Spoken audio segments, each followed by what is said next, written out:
ਰਵਿੰਦਰ ਭੱਠਲ ਦੀ ਕਵਿਤਾ ਨਿੱਕੇ ਜਿਹੇ ਰੱਬ ਵਰਗੀ। ਮੇਰੀ ਬੇਟੀ ਆਰਟ ਸ਼ੀਟ 'ਤੇ ਰੰਗ ਬੁਰਸ਼ ਲੈ ਰੰਗਾਂ ਦਾ ਆਪਣਾ ਇੱਕ ਸੰਸਾਰ ਸਿਰਜ ਰਹੀ ਹੁੰਦੀ ਏ। ਚੜ੍ਹਦਾ ਸੂਰਜ, ਉੱਡਦੇ ਰੰਗ ਬਰੰਗੇ ਗੁਬਾਰੇ ਉਹਦੇ ਸੰਸਾਰ ਦੀਆਂ ਇਬਾਰਤਾਂ ਹਨ।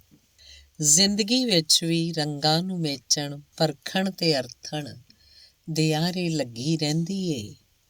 ਕਿਹੜੀ ਸਕਰਟ ਨਾਲ ਕਿਹੜੀ ਟੌਪ ਜਚੂ ਉਹਦੇ ਨਖਰੇ ਥੱਲੇ ਨਹੀਂ ਆਉਂਦੀ। ਮੇਰੀ ਬੰਨੀ ਪੱਗ ਵੇਖ ਲਾਹੁਣ ਤੱਕ ਜਾਂਦੀ ਏ ਕਿ ਪਾਪਾ ਇਸ ਕਮੀਜ਼ ਨਾਲ ਜੱਚਦੀ ਨਹੀਂ। ਇੰਝ ਰੰਗਾਂ 'ਚ ਵਿਚਰਦੀ, ਰੰਗਾਂ 'ਚ ਖੇਡਦੀ, ਰੰਗਾਂ ਨੂੰ ਨਿਖਾਰਦੀ ਪਰਖਦੀ ਉਹ ਜਾਪਦੀ ਏ ਨਿੱਕੇ ਜਿਹੇ ਰੱਬ ਵਰਗੀ।